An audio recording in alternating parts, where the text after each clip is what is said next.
Bueno, buenos días. ¿Me escuchan ahí? Sí, sí se escucha, Sebastián.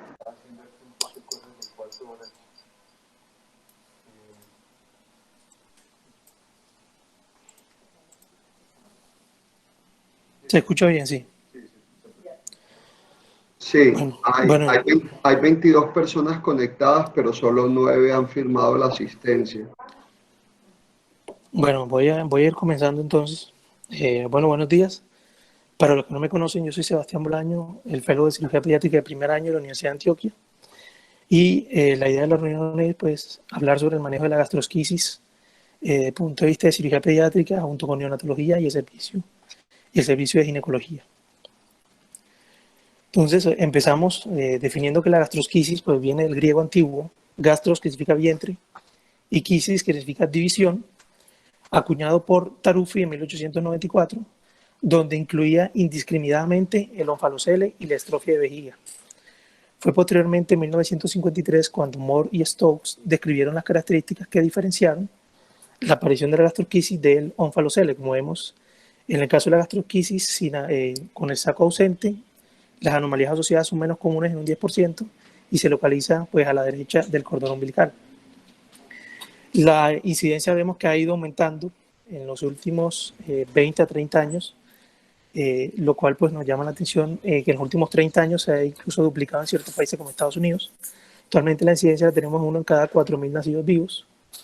Es más común con las madres menores de 21 años. De hecho, las madres menores de 25 años tienen 7 veces mayor incidencia que mayores de 25 años. Se asocia más a las mujeres caucásicas e hispanas y en menor medida pues, a las afroamericanas. Se asocia también al parto prematuro en un 28%, hay otra bibliografía que dice el 35 al 40%, y esto guarda relación con un aumento de las citoquinas proinflamatorias dentro del líquido amniótico, principalmente la interleuquina 6 e interleuquina 8. Desde el punto de vista de la embriología, vemos que a la cuarta semana se forman los pliegues cefalocaudal y medio lateral. Vemos que a la sexta semana hay un crecimiento rápido intestinal y hepático que hace que se hernie el intestino medio por el cordón umbilical, con una rotación y alargamiento del intestino medio que dura 4 semanas. Posteriormente, a la 10ª semana, el intestino ingresa nuevamente a la cavidad abdominal y el duodeno en su primera, segunda y tercera porción, además del colon ascendente y descendente, se vuelven retroperitoneales. Se han planteado varias causas que podrían explicar la presencia de gastrosquisis. La primera pues, es la falla de la migración de estos pliegues laterales. Hay otras causas que plantean el fallo en la diferenciación del mesénquima embrionario debido a una exposición a teratogénicos. También se han planteado causas vasculares como la involución anormal de la vena umbilical derecha, la interrupción de la arteria ónfalo-mesentérica con necrosis localizada de la pared abdominal en la base del cordón. Hay ciertos factores relacionados como causales o que predisponen a la aparición de gastrosquisis, como son el tabaco, las nitrosaminas, la aspirina e ibuprofeno, la pseudoefedrina, la edad materna joven, drogas recreativas y múltiples parejas sexuales. El Estudio Nacional para la Prevención de Defectos Congénitos entre 1997 y 2011 evidenció también que las infecciones del tracto genitourinario en el periodo periconcepcional, además de los medicamentos antidepresivos, guardan relación con la aparición de gastrosquisis. Entonces vemos el diagnóstico se hace mediante la ecografía, el diagnóstico prenatal se hace mediante la ecografía a las 12 semanas de embarazo y con una alfa-fetoproteína elevada en la madre hasta 8 veces del valor normal, a diferencia de casos con alteración del tubo neural como la médula anclada que se encuentra entre 4 y 8 veces por encima del nivel normal de alfa-fetoproteína. En la ecografía vemos asas intestinales flotando en el líquido amniótico en ausencia de saco y un defecto de la pared abdominal que es lateral al sitio de inserción del cordón umbilical.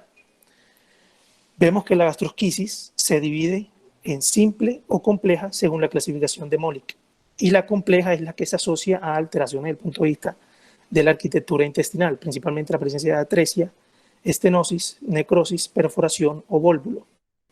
Y a su vez, la variante compleja tiene una subvariante llamada gastrosquisis cerrada, en la cual hay un cierre antenatal del defecto de la pared con persistencia de los asas intestinales por fuera de la cavidad, lo que se asocia a un mayor riesgo de síndrome de intestino corto o también el síndrome de intestino desaparecido, donde hay una estenosis con, digamos, con desaparición de este intestino por fuera de la cavidad abdominal. Hay ciertos predictores ecográficos de gastrosquisis compleja desde el punto de vista de la ecografía prenatal que nos permitirían a nosotros darnos cuenta si ese paciente se asocia o no a gastrosquisis compleja. Y es importante saber eso, sí, porque la mortalidad, vemos que en países desarrollados, para la gastrosquisis simple es solamente del 3 al 5%, mientras que para la gastrosquisis compleja puede ser del 12 hasta el 15%, un promedio de 10%. Pero sobre todo porque se asocia a morbilidad asociada a mayor estancia hospitalaria, mayor necesidad de ventilación mecánica, riesgo de enterocolitis necrotizante, síndrome de intestino corto, entre otros. Entonces, de ahí la importancia de identificar de manera prenatal qué pacientes podrían estar cursando con gastrosquisis compleja. Dentro de estos predictores ecográficos tenemos la dilatación intestinal, engrosamiento de la pared, dilatación gástrica y polidramnios. Entonces, este es el primer artículo que les traigo del Seminars in Pediatric Surgery del 2018, que básicamente lo que plantea son ciertos avances en el diagnóstico prenatal y perinatal para la gastrosquisis.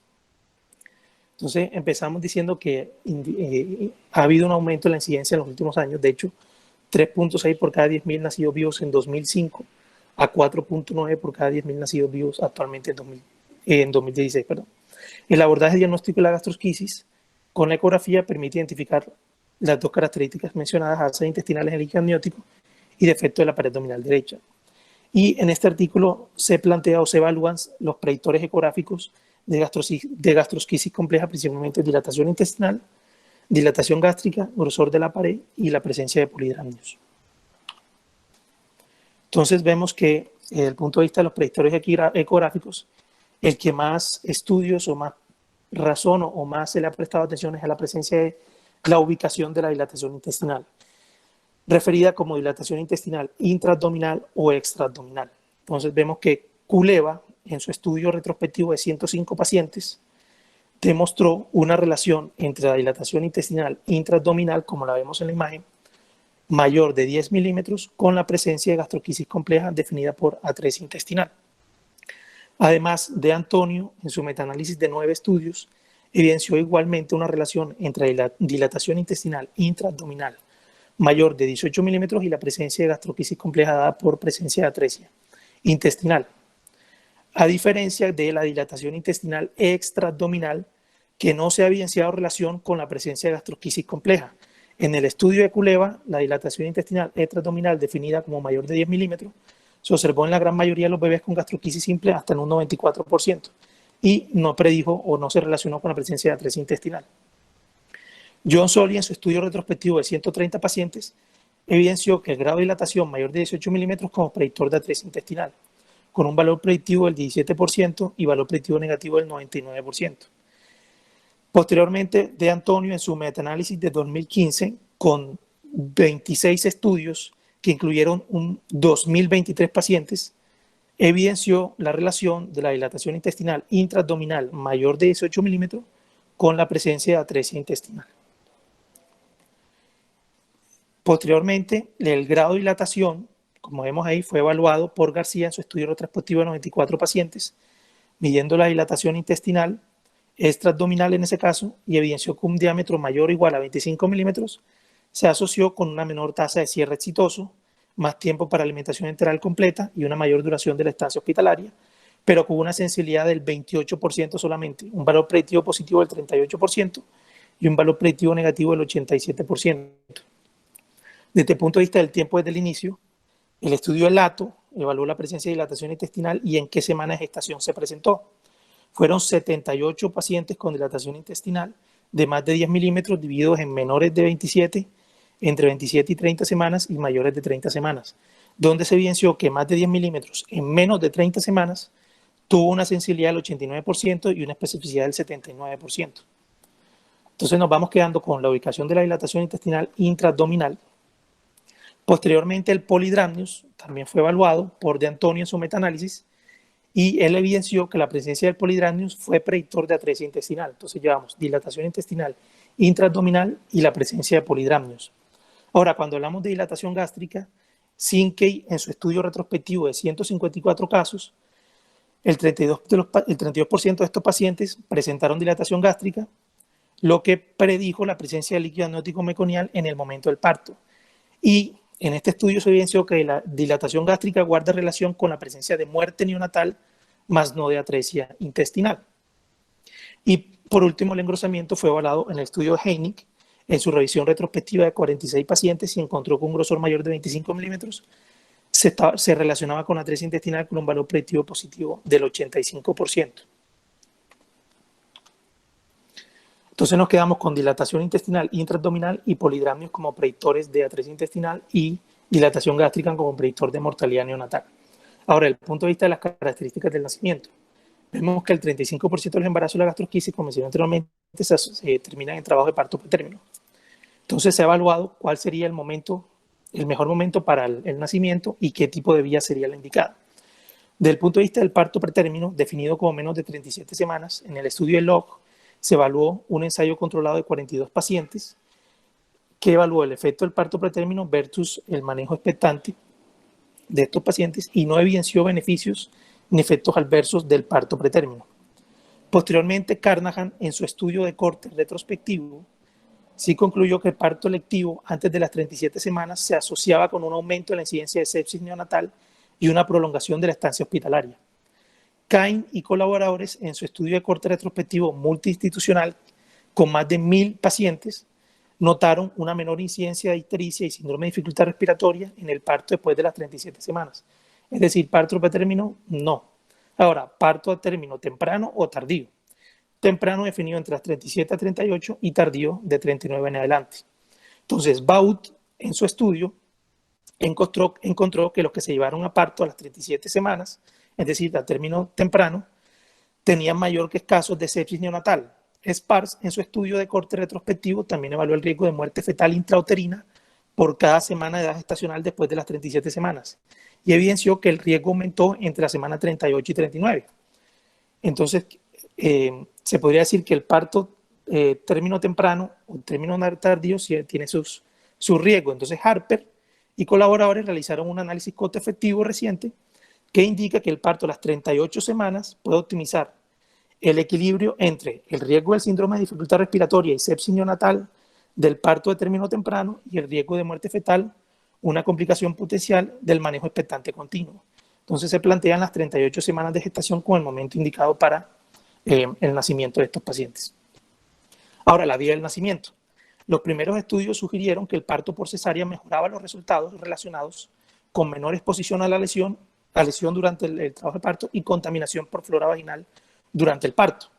Pero en su estudio actual, Friedman, en un estudio de corte de 1.047 pacientes, evidenció que la cesárea no fue superior al parto en relación a riesgo de isquemia intestinal, obstrucción, enterocolitis, sepsis o muerte, dejando únicamente la indicación de cesárea para causas obstétricas, es decir, se prefiere el parto vaginal actualmente para estos pacientes con gastrosquisis. Desde el punto de vista de las intervenciones fetales, pues se ha planteado el uso de furosemida intraamniótica, el óxido nítrico, la presencia de células madre o el intercambio de líquido amniótico por solución salina.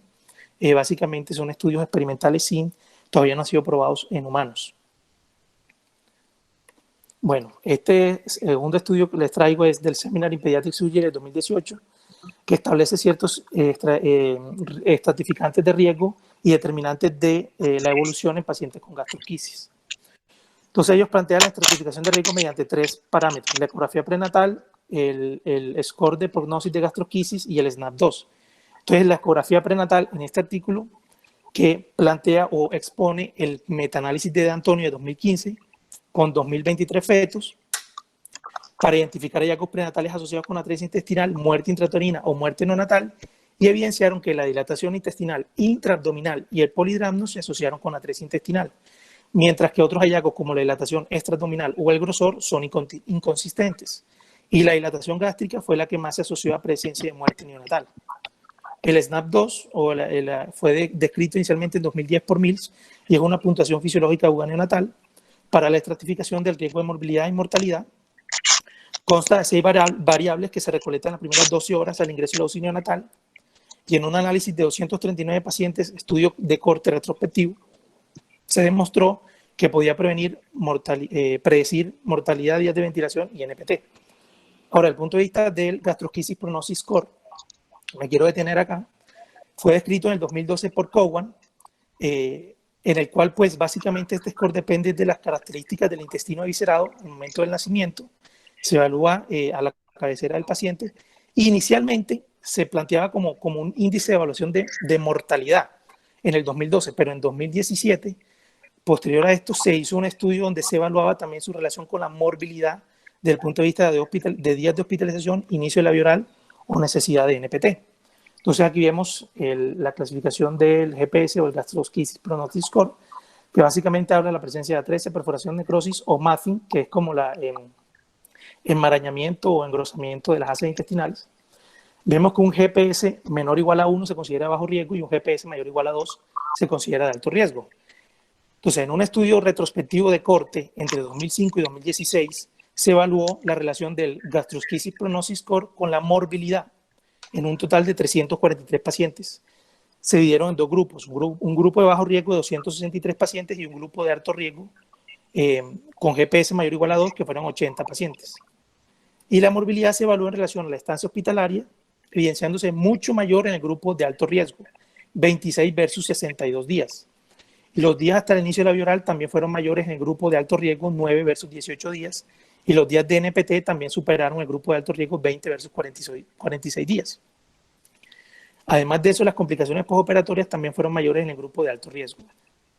Y se evidenció que cada aumento del número entero en GPS, es decir, 1, 2, 3 o 4, se asoció con un aumento en la estancia hospitalaria y de NPT de 15 y 12 días respectivamente. Entonces sí se evidenció en este estudio retrospectivo del 2016, publicado en 2017, que sí guarda relación el GPS score con la predilección o de manera para predecir la morbilidad en estos pacientes. Entonces es aplicable desde el punto de vista de la actitud clínica. Y este es el último artículo que les traigo, es el metaanálisis de Antonio, que evalúa los factores de riesgo prenatales y el metaanálisis de la evolución de estos pacientes. Evalúa básicamente las 6 características mencionadas: dilatación intestinal intraabdominal, extraabdominal, gástrica, engrosamiento del intestino, la presencia de polidramnios o la menoridad gestacional. La dilatación intestinal intraabdominal se evalúa en 9 estudios. Fueron 673 fetos asociados entre dilatación intestinal intraabdominal y la presencia de atresia intestinal, encontrándose un riesgo significativo en estos pacientes. NIC evidenció una estancia hospitalaria promedio mayor también. Desde el punto de vista de dilatación intestinal extraabdominal, fueron 10 estudios de 659 fetos y no se evidenció riesgo de atresia, ni muerte intrauterina, ni neonatal. La dilatación gástrica se evaluó en 5 estudios de 449 fetos. No se evidenció mayor riesgo de atresia intestinal, pero sí se asoció con mayor muerte neonatal en los primeros 28 días. El polidramnio se evaluó en 10 estudios, 602 fetos, evidenció un alto riesgo de atresia intestinal, sin asociación con muerte intrauterina. El engrosamiento se evaluó en 3 estudios, 244 fetos, y no hubo relación con atresia intestinal. Y la edad gestacional se evaluó en 10 estudios, 700 fetos, y no mostró mayor riesgo de atresia o de muerte intrauterina neonatal.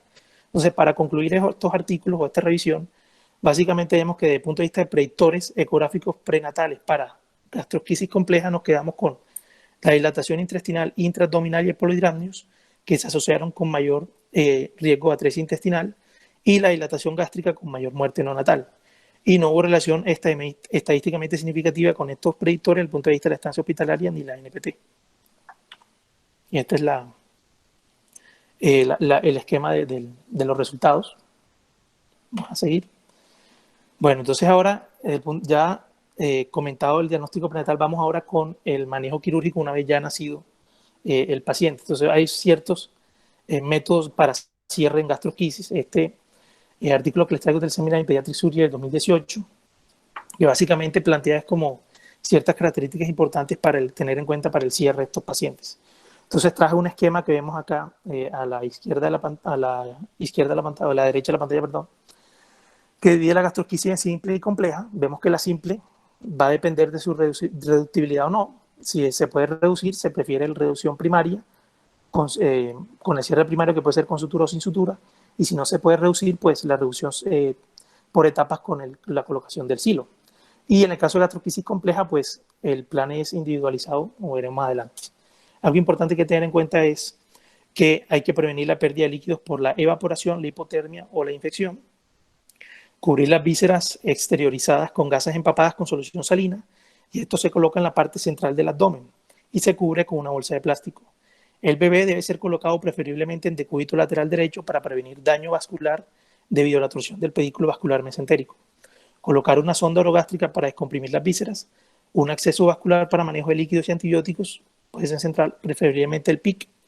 Ventilación mecánica puede ser necesaria según el estado pulmonar y básicamente viene lo que son las técnicas quirúrgicas. Entonces tenemos primero la reducción primaria, es exitosa del 50 al 83%. Ese procedimiento de elección, si el contenido viscerado se puede colocar de manera segura en la cavidad abdominal sin causar presión intraabdominal elevada. Se puede hacer en la UCI neonatal o en quirófano. En quirófano, si se decide un cierre inmediato con sutura de la fascia, o en la UCI neonatal si se prefiere un cierre retardado sin sutura. Se requiere una reducción cuidadosa evitando una presión intraabdominal suprafisiológica que provoque síndrome compartimental abdominal. Al momento del cierre al momento de la reducción de las vísceras abdominales se puede medir intraoperatoriamente desde el punto de vista anestésico la presión de inspiración máxima, que debe ser menor de 25 centímetros de agua, o la presión, o en el postoperatorio la presión intravesical o intragástrica como medidor indirecto de la presión intraabdominal, o la presión venosa central. Vemos que una presión intraabdominal menor de 15 milímetros de mercurio suele ser segura, mientras que una presión intraabdominal mayor a 20 milímetros de mercurio ya probablemente se asocia a presencia de síndrome compartimental abdominal, o una presión venosa central mayor a 4 centímetros de agua. En la técnica del cierre con sutura inmediata, pues se hace una sutura interrumpida o bolsa de tabaco. Las ventajas de esta es que permite la colocación temprana del intestino a la cavidad abdominal, hay un menor riesgo de lesión vascular por compresión facial directa en el defecto, y la nutrición enteral se suele empezar más temprano, hay una estancia hospitalaria más corta y menor infección del sitio operatorio. Las desventajas: hay una mayor necesidad de ventilación mecánica y un mayor riesgo de síndrome compartimental con este tipo de cierre con sutura. Ahora, el cierre retardado sin sutura, descrito inicialmente en 2004 por Sandel y colaboradores, pues hace la reducción primaria de las vísceras intestinales, la reducción del intestino, y se hace el cierre sin sutura y se puede realizar en la cama de la UCI neonatal bajo sedación. El defecto se cubre con un apósito impermeable de Tegaderm, el cordón umbilical se deja más largo y este se coloca por encima del defecto, como vemos en la imagen. Fue descrito inicialmente en 1998 por Bianchi, pero él lo que hacía era suturar el cordón umbilical a los bordes del defecto, y en 2004 Sanders se dio cuenta que solamente colocándolo por encima y cubriéndolo con un apósito se lograba un cierre espontáneo mediante cicatrización del cordón umbilical. La ventaja que posiciona el ombligo en una posición, digamos, estéticamente adecuada. Esto permite el cierre espontáneo mediante la cicatrización del cordón, lo que minimiza el aumento de la presión intraabdominal, y el cierre demoraría entre 2 a 4 semanas. La vía oral se iniciaría tan pronto como se tolere el procedimiento, aunque el defecto no esté del todo curado. Las ventajas: pues evita la anestesia general e intubación orotraqueal, tiene menor riesgo de infección del sitio operatorio, pero las desventajas: que una mayor incidencia de hernias umbilicales y mayor tiempo hasta el inicio de la vía oral. Ahora, desde el punto de vista del cierre retardado sin sutura, pues vemos que se forma mediante la creación de un hilo sintético descrito por Schuster en 1967 para el manejo de los onfalocele y comúnmente utilizado para gastroquisis desde comienzos de los 80. Pues se usa un material sintético para la creación de un silo para contener y proteger el intestino. Se hace una reducción del contenido abdominal eviscerado de manera progresiva hasta lograr un dominio abdominal mediante la colocación de cintas umbilicales por encima del silo, mediante se logra la reducción del intestino. Actualmente pues existe el silo con resorte, que permite la colocación del anillo de resorte dentro de la cavidad abdominal a través del defecto de la gastroquisis abierta, mientras que el intestino se coloca dentro del silo. El anillo cargado por resorte mantiene la estabilidad del silo y no requiere que se coloque sutura en la fascia, lo que logra mejorar o facilitar la colocación del silo. La ventaja: menor riesgo de síndrome compartimental. Las desventajas es que un uso de silo prolongado puede producir una necrosis por presión de la pared anterior del duodeno u de otras asas. Entonces, este es el primer artículo que les traigo para comparar, digamos, los tipos de cierre. Fue publicado por Matías Brusoni en el Lucid Packard Children's Hospital de Palo Alto, California, Universidad de Stanford, que compara el manejo del cierre de gastroquisis con sutura o sin sutura. Entonces, básicamente, El tratamiento quirúrgico tradicional, ellos plantean que es reducir, puede ser reducción primaria por etapas, seguido del cierre suturado del defecto. En 2004, Sandel describe el cierre del defecto sin sutura y pocos estudios han comparado pues, el cierre con sutura con el cierre sin sutura en estos pacientes. Por lo cual se realiza pues, este estudio, que es un ensayo controlado aleatorizado entre 2009 y 2014. Ellos comentan ciertas complicaciones que han presentado con el cierre con sutura, como la manipulación agresiva del intestino, el cierre de la pared abdominal bajo tensión, altas presiones abdominales que repercuten en la mecánica ventilatoria, en intubación prolongada o el uso de narcóticos, lo que contribuiría a un hilio prolongado y un aumento del tiempo de la hospitalización hasta que tolere la vía oral. Es lo que ellos han evidenciado y por eso realizan este estudio. Ellos plantean que el cierre del defecto sin sutura, donde el defecto estaba cubierto por el cordón umbilical y un medejo oclusivo plástico, pues podría dar ciertas ventajas, como serían mejores resultados cosméticos y que se podría realizar en la cama del paciente a un menor costo. En el estudio se plantea un estudio retrospectivo de casos y controles publicado por Reebok de 46 pacientes que comparó ambas técnicas, evidenciando que el cierre sin sutura redujo los días de intubación sin modificar la estancia hospitalaria o el inicio de la vía oral. Y ellos evaluaron básicamente el tiempo hasta la extubación, el inicio de la vía oral, la estancia hospitalaria y la tasa de complicaciones en estos pacientes. Fueron 39 pacientes, de los cuales 19 fueron sin sutura y 20 con sutura. 3 pacientes sin sutura y 2 con sutura se realizaron con reducción primaria. El resto, todos los demás se redujeron usando silo. Ahora, ellos compararon el tiempo de ventilación mecánica, donde se evidenció que la técnica sin sutura tenía menor tiempo de ventilación mecánica, un promedio de 1.89 días, a diferencia de la técnica con sutura, que fue de 3.15 días. El tiempo para alimentación enteral también fue menor en el grupo sin sutura, 36.5, a diferencia del grupo con sutura de 21 días. El tiempo de la estancia hospitalaria fue de 49.3 días para los grupos sin sutura y 31.4 días para el grupo con sutura. La infección del sitio operatorio fue mayor para el grupo suturado en un 55% y menor en un 21% en el grupo sin sutura. Pero la sepsis y la necesidad de cirugía intestinal fueron similares en ambos grupos. Aquí vemos el esquema. Entonces, ¿ellos qué concluyeron? Que los resultados fueron similares a los estudios retrospectivos. El cierre sin sutura mostró básicamente una diferencia en los días de ventilación mecánica y una menor tasa de infección del sitio operatorio. Cierre sin sutura. Pero el cierre sin sutura también se asoció a un aumento del tiempo hasta el inicio de la vía oral y de la estancia hospitalaria. Eso fue lo que incluyeron en este estudio. Traigo otro que compara también el uso del cierre facial o el flap, que en este caso pues técnica sin sutura, que es colocar el cordón umbilical. Un metaanálisis y revisión sistemática del Journal of Pediatric Surgery del 2016. Pues ellos hacen una búsqueda bibliográfica, encontrando estudios de casos y controles retrospectivos y prospectivos. Se hicieron, fueron 2 estudios, 11 retrospectivos y 1 prospectivo entre 2008 y 2015, un total de 1.124 pacientes, 774 con cierre facial y 350 con colgajo o sin sutura, técnica sin sutura. La tasa de mortalidad, que es la primera que ellos plantean, se evaluó en 9 de los 2 estudios, en un total de 919 pacientes, y se evidenció una tasa de mortalidad similar en ambos grupos. La estancia hospitalaria se evaluó en los 12 estudios. Solo un estudio favoreció el cierre con sutura y el resto pues, no evidenció diferencia estadísticamente significativa. Los parámetros para la alimentación, definidos como los días de NPT y hasta el inicio de la vía oral, fueron evaluados en todos los estudios, evidenciándose un periodo más corto en el cierre con sutura, en un promedio de 4 días menos. Mientras que la ventilación mecánica, evaluada en 8 estudios, 698 pacientes, evidenció que los días de ventilación mecánica eran en promedio 3 días menos que en el grupo sin sutura.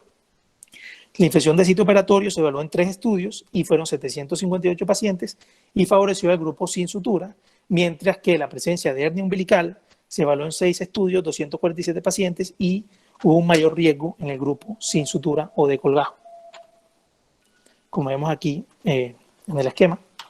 Entonces, ¿qué conclusiones? Son resultados comparables, pero ellos, digamos, las conclusiones son similares al estudio anterior. El colgajo es superior para la ventilación, para los días de ventilación y el riesgo de infección de sitio operatorio, pero desde el punto de vista pues, de la hernia umbilical fue más alta en el grupo de colgajo y la evidencia disponible pues, permitiría justificar el uso cada vez mayor del cierre con colgajo o sin sutura como método para cerrar el defecto abdominal del paciente con gastrosquisis. Y básicamente vemos es que no hay un método, digamos, perfecto. Cada uno tiene sus ventajas respecto al otro. Ya sería pues decisión del cirujano qué método usar. Ahora, el punto de vista del cierre inmediato versus el silo, también vemos pues un estudio que traigo del Journal of Pediatric Surgery del 2020. Ellos comparan, pues hacen un estudio observacional retrospectivo multicéntrico de 8 centros en Estados Unidos entre 2005 y 2013 y dividen entre el cierre primario y el cierre por silo. Los pacientes con silo se dividieron en 3 grupos. Esto es clave. En menos de 5 días, en 6 a 10 días y en más de 10 días. Y se revisó la presencia de un resultado primario que fue la supervivencia y resultados secundarios que fue en la estancia hospitalaria, NPT, días de ventilación, inicio laboral o presencia de hernias ventrales. Entonces fueron 566 pacientes, 224 a cierre primario, 337 a cierre con silo diferido. De estos 130 fueron en menos de 5 días, 140 en 6 a 10 días y 57 a más de 10 días. Punto de vista de la supervivencia, se venció el 95%, similar a la literatura, digamos, que uno puede revisar, que es del 95 al 100% prácticamente. La ventilación mecánica media fue de 5 días, el inicio labioral en promedio 26 días y la sepsis del 19%. ¿Qué se evidenció en este estudio que es importante? No hubo diferencia estadísticamente significativa entre el grupo de cierre primario y el grupo de silo igual o menor a 5 días desde el punto de vista de la mortalidad, sepsis, estancia hospitalaria o inicio labioral. ¿Qué fue lo que se diferenció en ambos? Que los pacientes con un grupo, en el grupo de silo menor o igual a 5 días, tuvieron un tiempo de ventilación mecánico más largo que el cierre primario, de 5 versus 3 días. Y que el cierre primario tuvo un riesgo significativamente mayor de hernia ventral que el silo menor de 5 días, entre 12 a 3%. Vemos que el grupo de silo que duró más de 6 días sí presentaron un aumento en la estancia hospitalaria, inicio labioral, pero ellos dicen que está asociado precisamente a que eran pacientes más complejos y el tiempo prolongado del manejo del silo. Entonces, este es el resultado básicamente de la tabla de los días de ventilación mecánica, la nutrición parenteral y los días hasta inicio labioral, que vemos que en los pacientes con silo menor o igual a 5 días, el tiempo de ventilación mecánica fue mayor que en el cierre primario, mientras que la hernia ventral fue significativamente mayor en el cierre primario que en el grupo del silo. Ahora, desde el punto de vista de la estrategia quirúrgica para la gastroquisis compleja, traigo este artículo del Seminar in Pediatric Surgery del 2018, que ellos básicamente plantean pues que el intestino distendido, como en estos pacientes, casi, digamos, en muchos casos no permite el cierre primario, pero que la gastroquisis compleja no contraindicaría el cierre primario y la imposibilidad del cierre primario tampoco contraindicaría la realización de anastomosis.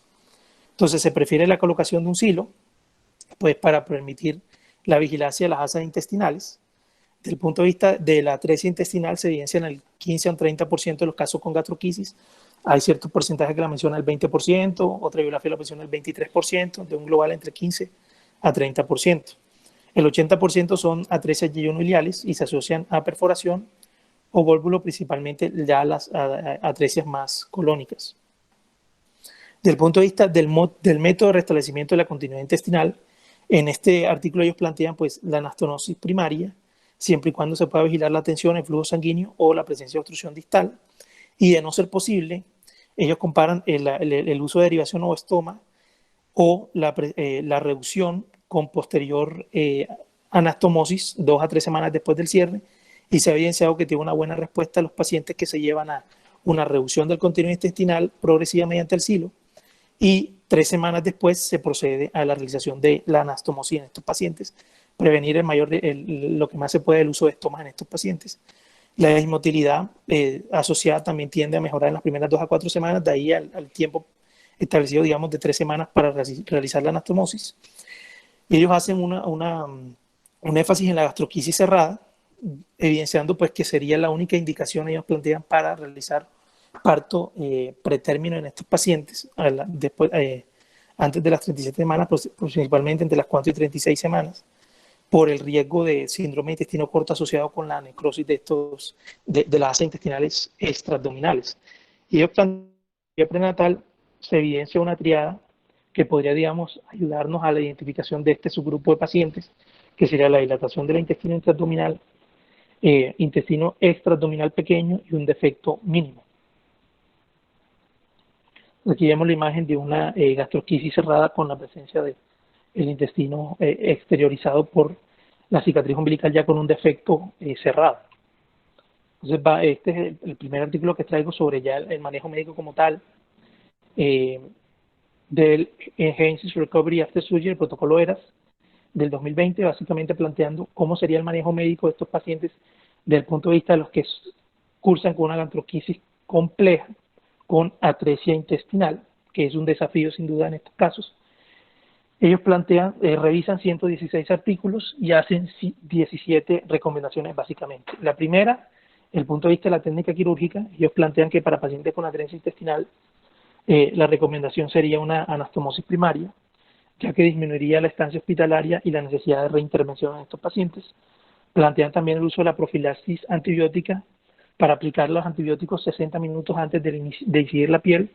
Esto podría disminuir el riesgo de infección de sitio operatorio después de la cirugía intestinal, y el antibiótico postoperatorio se debería suspender en estos casos en las primeras 24 a 48 horas en el postoperatorio de estos pacientes. Prevenir la hipotermia intraoperatoria, debido a que los neonatos tienen un alto riesgo de hipotermia quirúrgica, definida como menor de 36.5 grados centígrados. Algo importante que ellos plantean también es el manejo perioperatorio con líquidos. Yo traigo un artículo posterior que evalúa solamente esto, pero ellos en el protocolo ERAS plantean que para mantener la perfusión tinsular, la función metabólica y el estado electrolítico y ácido base, se recomienda el uso de soluciones isotónicas con glucosa. Los coloides solo se recomendarían para la recuperación de la normovolemia, cuando los cristaloides por sí solos no son suficientes. Algo importante aquí de estas recomendaciones es la analgesia perioperatoria. Recomiendan el uso de acetaminofén como parte de un régimen multimodal para, digamos, que permita limitar la exposición a los opioides luego de la cirugía neonatal. Se podría usar por vía intravenosa o rectal, y vemos que los opioides como la morfina serían eficaces en este caso para el dolor postoperatorio después de la cirugía neonatal. Pero ¿cuál es el problema? Que su farmacocinética en el neonato hace que sus efectos clínicos sean menos predecibles, digamos, entonces con mayor riesgo de depresión respiratoria, hipotensión y una disminución de la motilidad gastrointestinal. Entonces ellos plantean el uso de anestesia regional guiada por ecografía más acetaminofén para regular en una manera reducir la exposición de los neonatos al opioide. Y además el uso de dextrosa o sacarosa lingual, que podría ser útil como analgésico en recién nacidos. Se ha evidenciado en estudios de neonatos que sometidos principalmente a punción venosa, inyecciones intramusculares o inserción de sonda orogástrica, que el uso de la sacarosa lingual es, digamos, efectivo en estos casos. También plantean el uso de la hemoglobina óptima. Los recién nacidos requieren un conjunto, digamos, distinto de umbral de hemoglobina y de pautas de transfusión. Tienen una capacidad limitada para tolerar el estrés, y la anemia en estos casos sí se asocia a un alto riesgo de mortalidad. Entonces ellos plantean una hemoglobina mayor o igual a 9 gramos por decilitro para neonatos a término sin necesidad de oxígeno, pero una hemoglobina mayor o igual a 11 para los neonatos en su primera semana de vida o que estén intubados o que requieran oxígeno suplementario. Ellos plantean también el uso de la comunicación perioperatoria, el uso de la lista de chequeo y la finalización de tareas, minimizar las interrupciones en el traslado y pues la presencia del equipo multidisciplinario y el trabajo en equipo, que son factores importantes para promover un entorno quirúrgico seguro. También plantean pues involucrar a los padres para mejorar la comunicación con los padres, que ha demostrado que mejora los resultados en los pacientes, y una satisfacción familiar. Como yo pues me he dado cuenta que se realiza a diario en la UCI neonatal, siempre hay como esa comunicación y con los padres me parece importante. Ahora, la nutrición postoperatoria, también tengo un artículo posterior que habla específicamente sobre esto, pero ellos establecen que la alimentación temprana dentro de las primeras 24 o 48 horas se relaciona con menor estancia hospitalaria, menor tasa de infección de sitio operatorio, sin evidencia de un aumento en las tasas de fuga anastomótica. Además, en neonatos con bajo peso al nacer se evidenció que esto no afecta el riesgo de enterocolitis necrotizante y sí disminuyó el riesgo de la sepsis. Se plantea la leche materna como primer alimento que ha demostrado ser típicamente bien tolerado, además de que la presencia pues, de la inmunoglobulina, los prebióticos y los factores de crecimiento mejoran la adaptación intestinal en estos pacientes. Además, pues, el defecto protector en el desarrollo de la enterocolitis necrotizante, evidenciada pues, en prematuros y de bajo peso. Además, pues, la leche materna promueve el desarrollo de la flora bacteriana normal y suprime el crecimiento de organismos patógenos potenciales en el recién nacido a término. Entonces, pues, la nutrición postoperatoria con leche materna. Y ellos plantean el monitoreo de sodio urinario en los pacientes con estoma intestinal, que debe ser seguido porque el sodio urinario, digamos, a concentraciones bajas, se relaciona con un poco aumento de peso en estos pacientes. La meta sería lograr una concentración de sodio urinario mayor a 30 milimoles por litro. Pero esto en los pacientes con estoma intestinal. Estas son como resumen de las recomendaciones del protocolo, ERAS, que son los puntos que planteé anteriormente. Ahora, el punto de vista del manejo postoperatorio con líquidos, para los pacientes con gastrosquisis, pues este es digamos, un estudio importante porque el manejo cuidadoso de los líquidos es fundamental en neonatología debido a la sensibilidad del sistema cardiovascular, respiratorio y el gastrointestinal a la sobrehidratación, digamos. Lo que se refleja, pues, en la práctica clínica en presencia de intolerancia labioral, ilio postoperatorio o aparición de enterocolitis necrotizante. Este artículo plantea que el manejo de líquidos en gastrosquisis es más complejo debido a las pérdidas por evaporación de las heces intestinales expuestas, además del tercer espacio intraluminal. El estudio del manejo perioperatorio de líquidos en gastrosquisis es limitado y no se ha sometido, digamos, a un estudio cuidadoso como tal. Entonces ellos realizan este estudio retrospectivo, que son todos los pacientes llevados a gastrosquisis entre 2010 y 2014. Fueron 24 pacientes, 11 masculinos y 13 femeninos. 17 fueron llevados a cierre primario y 7 a reparación por etapas. El grupo de cierre primario, en este artículo, que es de líquido, pero ellos sí plantean que el cierre primario se evidenció pues un periodo más corto de NPT, 24 versus 16 días con relación a reparación, digamos, por etapas. Entonces ellos evidenciaron que en los resultados de ellos encontraron que el cierre primario del manejo de líquido superior a los 100 mililitros por kilo día y en la reducción por etapa llegó a ser mayor hasta de 150 mililitros por kilo día. Se aumentó de 34 a 148 mililitros por kilo día al séptimo día del cierre y la diuresis superó hasta los 80 mililitros por kilo en el día de cierre primario y hasta los 90 mililitros por kilo día en la reducción por etapas. Entonces ellos plantean también el estudio de Lobo y colaboradores, que es como el que más ha estudiado esto, que es un estudio de corte retrospectivo, que en su estudio estableció un promedio de líquidos para pacientes con gastrosquisis en cierre primario que debe ser de 105 mililitros por kilo día, y en el caso de la reducción por etapas máximo 130 mililitros por kilo día, para lograr una diuresis que se ubique entre 24 a 40 mililitros kilo día en estos pacientes.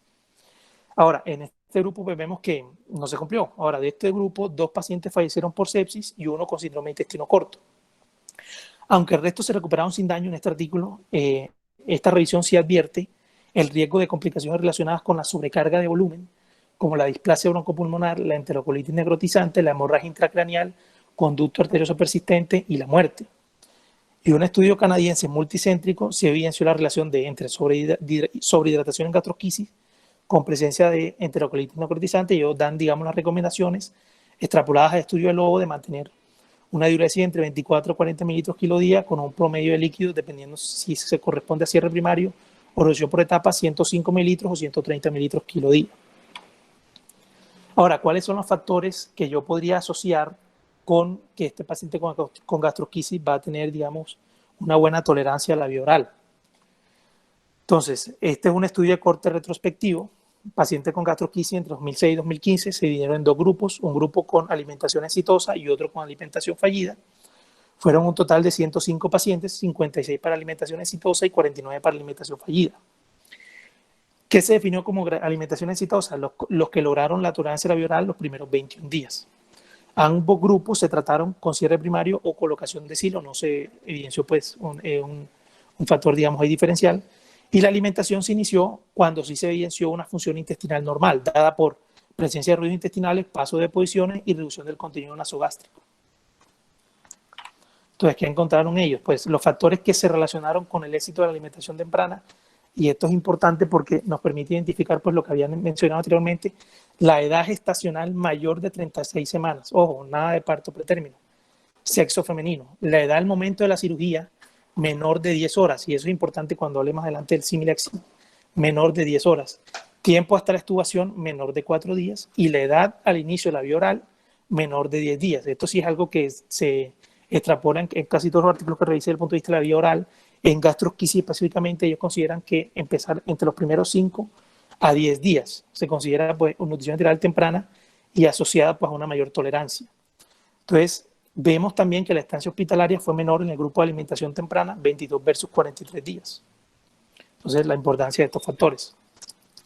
Y este es un artículo que traje sobre, digamos, ver los beneficios de una alimentación enteral temprana en los pacientes sometidos a cirugía abdominal. Esto fue, digamos que, o se plantea debido a que anteriormente o históricamente el ayuno prolongado luego de la cirugía abdominal se ha considerado pues necesario para disminuir las náuseas, vómitos y las complicaciones de la anastomosis. Pero, ¿qué pasa? En el neonato, el ayuno prolongado, pues, digamos, sí se asocia a mayor riesgo de colestasis, ictericia, sepsis, retraso del desarrollo intestinal y enfermedad metabólica. Los últimos años, ciertos datos de ensayos clínicos han demostrado que la nutrición enteral temprana puede reducir el hilio postoperatorio y la estancia hospitalaria. Entonces, este metaanálisis plantea 14 artículos para esta revisión, 3 ensayos clínicos controlados aleatorizados, un ensayo experimental no aleatorizado, 5 estudios de corte, 4 ensayos con control histórico y una serie de casos. Entonces, estos estudios se dividieron en 3 grupos. 5 de cirugía abdominal neonatal, de los cuales 3 fueron exclusivamente de gastrosquisis, 1 de atresia intestinal y 1 de malformación anorrectal. 3 para la gastrostomía y 6 para los pacientes que fueron llevados a anastomosis intestinal.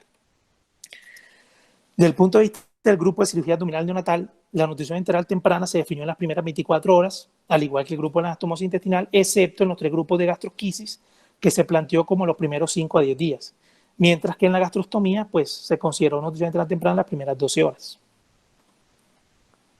Entonces, ¿qué encontraron ellos los resultados? Que la estancia hospitalaria se evaluó en 14 artículos y sí se evidenció una disminución significativa en el grupo de nutrición enteral temprana, 39 versus 55 días. El tiempo de nutrición enteral completa se evaluó en 8 estudios y también evidenció una disminución estadística en el grupo de nutrición enteral temprana, 62 versus 196 horas. El tiempo para la deposición se evaluó en 9 estudios y también evidenció una disminución en el tiempo hasta la defecación en el grupo de nutrición enteral, pero no fue estadísticamente significativa. La presencia de hilio postoperatorio se evaluó en 6 estudios y en el grupo de anastomosis intestinal se evidenció que el 23% del grupo de nutrición enteral presentó, digamos, hilio postoperatorio, a diferencia del 41% de los que no se llevó a nutrición enteral temprana. Y dentro de las complicaciones vemos que se evaluaron en 4 estudios, principalmente la fuga anastomótica, sin encontrar diferencias estadísticamente significativas. 3 estudios evaluaron la presencia de obstrucción intestinal, sin evidenciar tampoco diferencias estadísticamente significativas. Y 8 estudios evaluaron la infección del sitio operatorio, sí se evidenció una disminución en el grupo de nutrición enteral temprana. Entonces, las conclusiones. Pues esta revisión respalda los beneficios de la nutrición enteral en pacientes pediátricos llevados a cirugía abdominal. Hay una disminución de la estancia hospitalaria y un tiempo para alimentación completa de recién nacidos. Es importante, pues sí, destacar que no se ha demostrado efectos adversos de la nutrición enteral temprana desde el punto de vista que no hubo diferencia en la presencia de hilio postoperatorio, ni de fuga anastomótica, ni de obstrucción intestinal postoperatoria. Sí, en cambio, una mejor incidencia de infección de sitio operatorio. Ya por último traigo 2 artículos sobre el uso del Similexit, básicamente que se ha, digamos, expandido por Latinoamérica en los últimos años y que me parece interesante traerlo. Pues este grupo de Similexit se viene realizando en el 2005 en Argentina y este artículo pues básicamente presenta una experiencia inicial con el manejo de gastrosquisis según la técnica de Similexit pues, en Brasil. Fueron 5 casos de gastrosquisis que se evaluaron de manera prospectiva. Se realizó pues, el parto electivo entre 35 y 37 semanas de gestación y se hizo un seguimiento del índice de reductibilidad Svetlisa que se calcula multiplicando el diámetro más grande para el grosor más grande, o sea, el diámetro más grande del intestino, del asa intestinal extraabdominal, por el grosor más grande de esa asa intestinal que se llama asa centinela. Y eso se divide por el diámetro más grande del defecto de la pared abdominal, incluyendo el cordón umbilical. Entonces, el índice de reductibilidad Svetlisa se puede diferenciar en menor de 1.5, entre 1.5 y 2.5 o mayor de 2.5. Entonces, el índice menor de 1.5 se considera aplicable y probable de que el Similexit se pueda lograr. Entre 1.5 y 2.5 se considera aplicable y posible, pero no 100% probable que se pueda realizar el Similexit, y mayor de 2.5 es poco probable que se pueda hacer. Entonces, ¿cuál es la idea como tal del Similexit? Se llama Similexit porque es ex útero intraparto y es, digamos, una similitud al EXIT propuesto inicialmente en 1989 para tratar a los pacientes con obstrucción de vía aérea neonatal al nacimiento, y de secundario puede ser ateratoma laterocervical, quiste lingual o el glioma quístico. Pero la diferencia de este Similexis es que no usa ni anestesia general en la madre ni relajación uterina. Entonces, la idea del Similexis, pues básicamente es predecir el diámetro mayor del asa intestinal que permite la reducción primaria. Y se realiza la reducción intestinal, ojo, sin cortar el cordón umbilical, manteniendo la circulación placentaria sin necesidad de anestesia general o relación uterina. Posterior a esto se corta el cordón umbilical y se traslada pues, a una cama neonatal donde se realiza el cierre primario del defecto. Entonces, el método que hicieron pues, en esta revisión fue que a partir de las 28 semanas las embarazadas se sometieron a seguimiento ecográfico semanal. Se hizo un seguimiento del índice de reducibilidad Betlisa, que se calcula, pues, como dije anteriormente, y posteriormente a esto pues, se llevó la paciente a desembarazarse mediante cesárea, principalmente la semana 36 a 37 de gestación. La anestesia materna se realizó mediante bloqueo subaracnoideo de 10 a 20 miligramos de bupivacaína y la analgesia neonatal con 0.09 miligramos por kilo minuto de remifentanil, que se colocó en la circulación materna 15 minutos antes del parto y se logró hasta que pues, se cortó el cordón umbilical. Y además de eso, se colocó un chupete bañado en sacarosa para evitar el llanto en estos pacientes. Entonces se procedió a realizar el procedimiento de Similexis, que es, se extrae suavemente el feto y se coloca sobre los muslos de la madre, se le coloca el chupete de sacarosa y un pulso oxímetro, se realiza la reducción de las vísceras abdominales desde las asas más dilatadas a las menos dilatadas, principalmente el estómago si está presente, posteriormente el colon hacia el lado izquierdo y el intestino delgado hacia el lado derecho, logrando pues su reducción total. Y posteriormente se realiza el pinzamiento del cordón umbilical, se realiza un bloqueo de la pared abdominal con 2 miligramos por kilo de bupivacaína y se sutura en una sola capa con sutura absorbible, puede ser Vicryl 3.0. Ellos evaluaron los parámetros postoperatorios, principalmente la duración de la ventilación mecánica, de la NPT, el inicio de la vía oral, la aparición de sepsis, necesidad de intervención o duración de la estancia hospitalaria. Entonces fueron 4 casos con Similexis y 7 con técnica de Silo. Los 4 casos, el IRS fue menor de 2.5 y por lo tanto se pudo realizar el Similexis con éxito. El tiempo medio de reducción intestinal fue de 5 minutos. El tiempo de ventilación mecánica, NPT y nutrición enteral sí se evidenció que fue menor en el grupo de Similexis. La estancia hospitalaria fue similar, pero la sepsis neonatal se presentó en 3 casos de Silo y en 1 del Similexis. Entonces ellos concluyen pues, que la técnica de Similexis es, digamos, aplicable o reproducible para el manejo de gastrosquisis en niños siempre y cuando el IRS sea menor de 2.5 y los resultados postoperatorios son similares al manejo con Silo. Este es el último artículo que les traigo, que es sobre gastrosquisis, nuevo manejo perinatal mediante el procedimiento de Similexis. Este es un estudio observacional multicéntrico que se realizó entre 2005 y 2009. Fueron 14 pacientes con gastrosquisis. Se hizo un seguimiento ecográfico prenatal mensual y luego semanal desde la semana 30. Se les realizó el procedimiento de Similexis descrito anteriormente y los resultados evidenciaron que la mortalidad se evidenció en 1 de los 14 pacientes en los que se realizó el Similexis. El procedimiento se logró con éxito en 14 de los pacientes, 14 de los 14, en todos. La ventilación mecánica se tuvo que realizar o intubar 3 de los 14 pacientes, pero la ventilación mecánica duró un promedio de 24 horas. El inicio de la vía oral fue entre 6 y 21 días, un promedio de 10 días, y la estancia hospitalaria fue entre 14 y 43 días, un promedio de 25 días, y la hernia umbilical se evidenció en 6 de los 14 pacientes.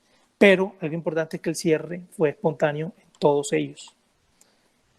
Entonces, los puntos importantes que traigo ya como para que nos llevemos de la charla, pues que ha habido una mayor incidencia de la presencia de gastrosquisis en los últimos 30 años y un aumento en la incidencia y se asocia mayormente a madres menores de 21 años.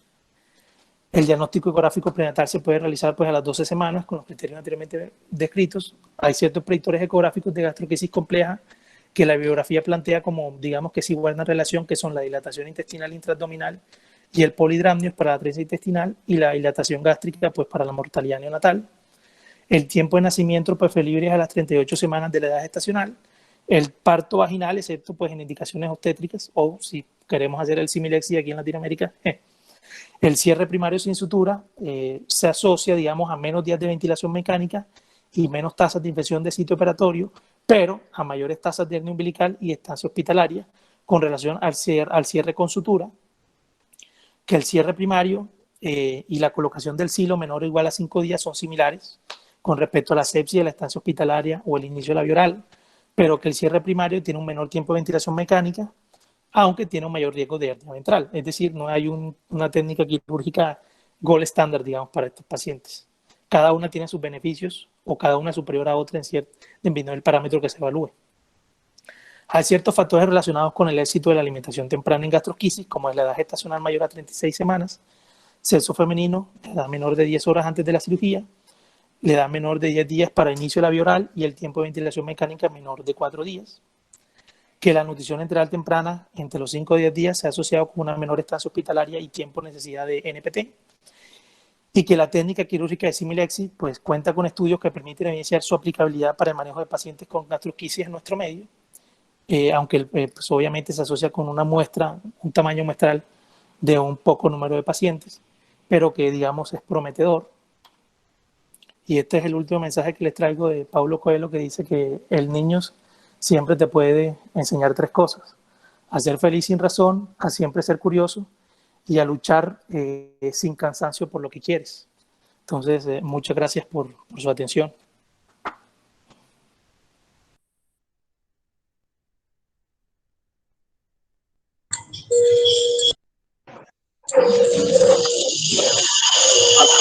Muchas gracias, Sebastián, por la presentación.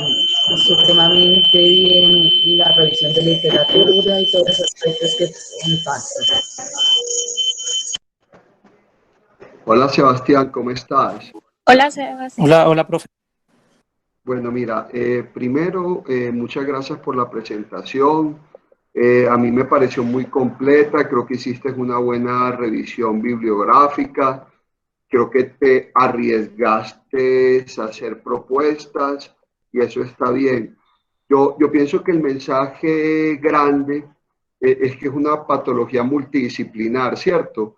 En donde debemos tener muy buena comunicación entre el fetólogo, el obstetra, el cirujano y por supuesto que el grupo de neonatólogos. Tomar la decisión de cuál es el mejor momento de la inducción del parto, cuál es el mejor momento para hacer la reducción de las asas. La tendencia cada vez más es hacer una reducción de asas temprana, ¿verdad? Antes de que el bebé dé glutaire, tengamos distensión, pero eso hay que hacerlo bien coordinado. De hecho, en el grupo multidisciplinario se me olvidó mencionar el anestesiólogo. No podemos llegar a improvisar, hacer exit o reducción en la sala de partos si el equipo no conoce el protocolo, el anestesiólogo, el obstetra, el cirujano. Es muy importante en el caso que se haga la reducción, manejar los protocolos de presión abdominal, si se va a relajar el niño, si no se va a relajar. Dicho de otra forma, es hablar el mismo idioma, ¿verdad? Porque muy probablemente el neonatólogo va a estar muy preocupado por la presión de la vía aérea, por la presión de la arteria pulmonar, por la diuresis.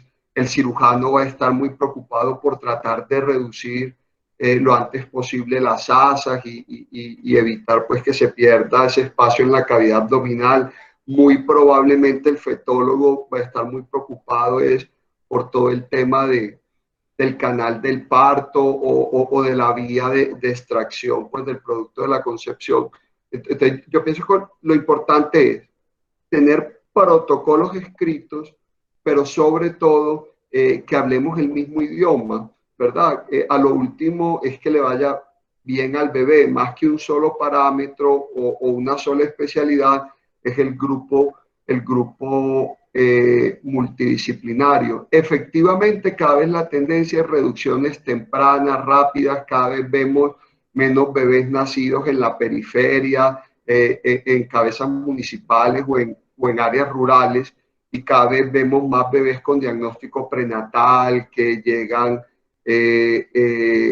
con una fecha de inducción del parto, de la cesárea, con cama en cuidados intensivos neonatales y lógicamente eso se ha expresado pues, en mejores resultados. La doctora Natalia seguro nos va a contar una experiencia muy bonita hace como 10 años, ¿cierto, doctora?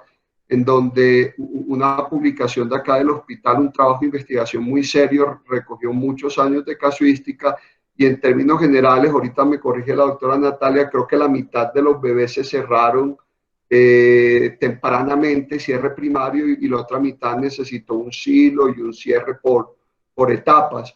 Pero obviamente esto va a depender mucho de la condición clínica del bebé. Muchas gracias, Sebastián. Por favor, recuerden llenar la asistencia.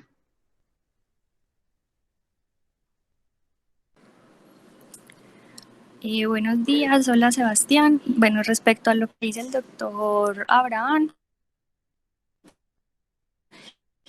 sí hay un trabajo en el que se hace, pues es un trabajo descriptivo de los resultados de gastrosquisis y onfalocele, mostrando pues que nuestros resultados en el hospital fueron muy similares de la literatura con lo que ya también se ha demostrado es que los pacientes que tienen un cierre primario tienen más rápido inicio de la vía oral, menos estancia hospitalaria, menos necesidad de NPT y de ventilación mecánica.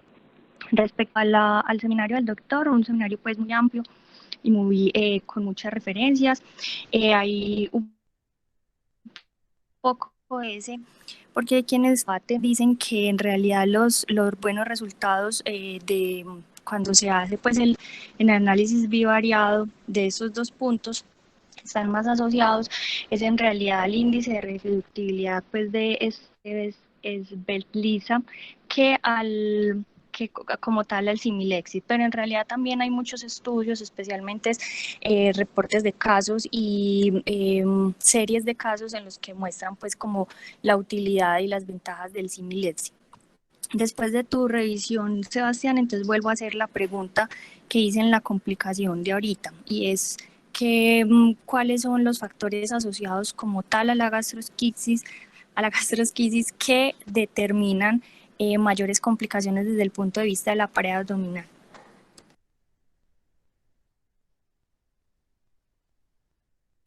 Bueno, profe, sí, verdad, un momento, profe.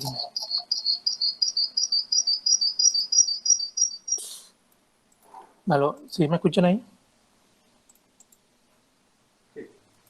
Sí, señor. Bueno, sobre la pared abdominal para riesgo de enterocolitis necrotizante o para riesgo de visceración. O sea, el porcentaje de enterocolitis necrotizante en pacientes con gastrosquisis es del 5 al 10%, y principalmente guarda relaciones con la presencia de complicaciones desde el punto de vista de las asas intestinales y sobre todo principalmente con la presencia de dilatación intestinal intraabdominal. Y la otra pregunta es sobre el riesgo de visceración, creo que fue. Sobre el riesgo de visceración. Sí. Riesgo de visceración en pacientes con gastrosquisis, ¿sí?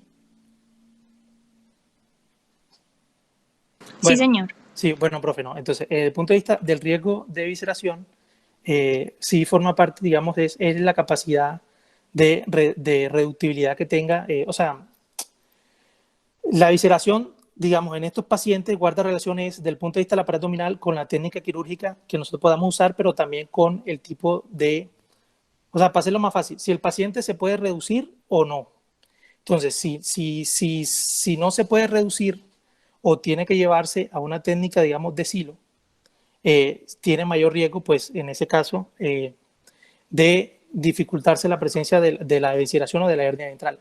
Pero principalmente lo que se ha evidenciado es que el cierre sin sutura o, digamos, en el cual se usa, pues, básicamente el colgajo, tiene mayor riesgo de hernia ventral en esos pacientes. Entonces, primero, la capacidad de reducibilidad de manera inicial en esos pacientes puede ser llevado a cierre primario o a silo. Los pacientes con silo tienen mayor riesgo digamos, de dificultar el cierre total, y entonces podría terminar pues en riesgo de visceración. Y lo segundo es que el cierre sin sutura sí se ha asociado a mayor riesgo de hernia ventral o de hernia incisional en esos pacientes. Exactamente. Sebastián. Entonces, los tres factores asociados a complicaciones de la pared en los niños con gastrosquisis son la presencia de una gastrosquisis compleja, exceptuando los pacientes con gastrosquisis cerrada y evanescente, el cierre por etapas y los cierres sin sutura. Gracias.